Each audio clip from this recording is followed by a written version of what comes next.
Hello everyone, कैसे हैं आप लोग। तो आज हम डिस्कस करेंगे रिसेंटली जो कंक्लूडेड 47 G7 समिट के बारे में। तो देखिए यहाँ पे भारत के साथ भी जो एज ए गेस्ट कंट्री के हिसाब से ऑस्ट्रेलिया और जो साउथ कोरिया को भी इसको में इनवाइट की गई थी। तो मेनली यहाँ पे जो G7 समिट के बारे में डिस्कस करेंगे और यहाँ पे अलग अलग जो पहलुओं के ऊपर यहाँ पे बात हुई, मेन जो की पॉइंट्स है उसके बारे में भी डिस्कस करेंगे और इंडिया के यहाँ पे जो स्टांस कैसी है इसके बारे में डिस्कस करेंगे। तो देखिए from international relationship point of view के हिसाब से बहुत ही इंपॉर्टेंट वीडियो होने वाली है, तो इस वीडियो का एंड तक बिल्कुल देखते रहिएगा। और इससे पहले अगर आप लोगों ने हमारे चैनल को अब तक सब्सक्राइब नहीं किया तो इसको प्लीज सब्सक्राइब कर लीजिए ताकि आने वाले ऐसे ही वीडियोस के नोटिफिकेशन इसी तरह आपको मिलते रहे। और इस वीडियो का जो नोट्स है आपको हमारी वेबसाइट में मिल जाएगी। नीचे डिस्क्रिप्शन में मैंने वेबसाइट का लिंक दे दिया है, वहां से आप उसको फॉलो कर सकते हैं। तो चलिए आज का वीडियो शुरू करते हैं। तो रिसेंटली भारत के prime minister mister Narendra Modi ने जो है 47 G7 समिट जो है 2021 ये एक्चुअली आयोजित की गई थी यूनाइटेड किंगडम में, तो उसको एड्रेस किया थ्रू वीडियो कॉन्फ्रेंसिंग।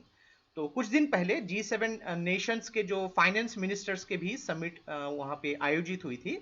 तो मेनली यहाँ पे global minimum corporate tax rate जो है इसके बारे में भी बात की गई। तो यहाँ पे जो है ये बोला गया था कि global minimum corporate tax rate जो है ये 15% जो है इससे ज्यादा नहीं होनी चाहिए, क्योंकि देखिए अलग अलग जो कंट्रीज की अलग अलग देशों में उनके ऑफिसेस होती है।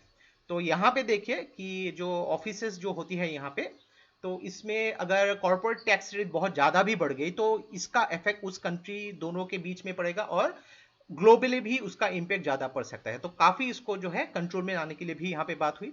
तो इसमें जो है G7 समिट में एज ए गेस्ट कंट्री के हिसाब से भारत, ऑस्ट्रेलिया और साउथ कोरिया को भी इंक्लूड की गई थी यहाँ पे।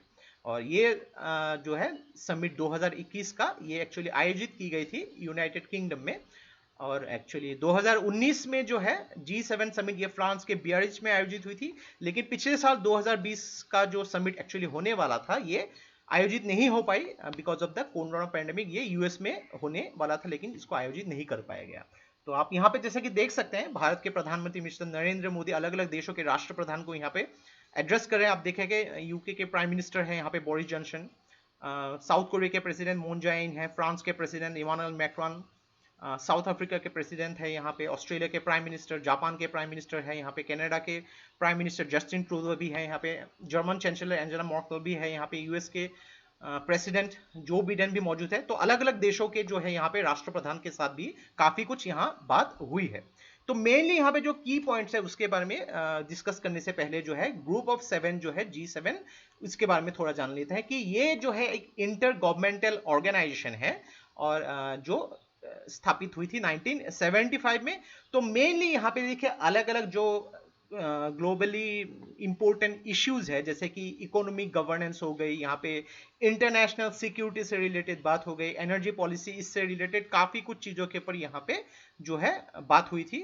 तो इससे मेनली जो है इस टॉपिक से रिलेटेड जो अलग अलग देश जो है बड़ी बड़ी देशों में यहाँ पे बहुत सारी बातें की जाती है यहाँ पे।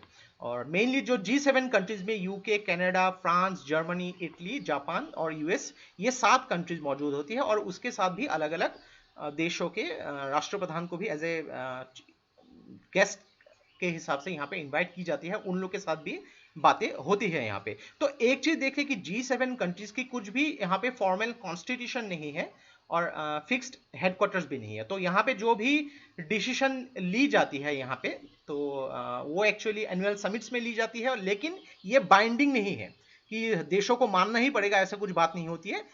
फॉर बेटर प्रोस्पेक्ट यहाँ पे अलग अलग देश यहाँ पे मानते हैं। तो मेन की पॉइंट्स को डिस्कस करते हैं कि यहाँ पे जो है better for the world project. तो मेनली यहाँ पे चाइना की जो बेल्ट एंड रोड इनिशिएटिव्स के बारे में क्रिटिसाइज की गई है कि अलग अलग देशों में जहां पे चाइना की belt road initiative actually associated है, तो यहाँ पे चाहे वो पाकिस्तान हो गई, श्रीलंका ऑलरेडी जो है डेब्ट ट्रैप में यहाँ पे आ चुकी है, तो उन लोग को जो काफी डेब्ट ट्रैप का सामना करना पड़ सकता है यहाँ पे।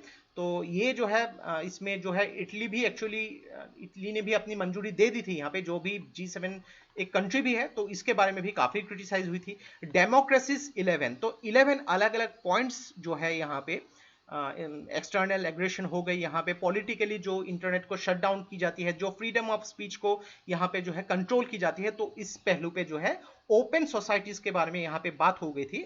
और मेनली जो फ्रीडम ऑफ एक्सप्रेशन उसको ज़्यादा ध्यान दिया गया ताकि डेमोक्रेसी को सेफ गार्ड किया जा सके और जो भी लोग वहाँ पे रहते हैं वो बिना डरे अपनी जो मंशा यहाँ पे जाहिर कर सके, उसके बारे में भी बात की गई थी। देन तीसरा पॉइंट जो है यहाँ पे कार्बिस बे डिक्लेरेशन। तो एक कार्बिस बे ये इंग्लैंड में है, तो मेनली यहाँ पे इस डिक्लेरेशन में जो है फ्यूचर पेंडेमिक्स क्या पॉसिबिलिटी है उसके बारे में भी काफी कुछ चीजें बातें हुई। क्लाइमेट चेंज के बारे में भी यहाँ पे काफी कुछ चीजें हर बार जो है बात होती है, अलग अलग जो मेजर समिट्स होती है यहाँ पे।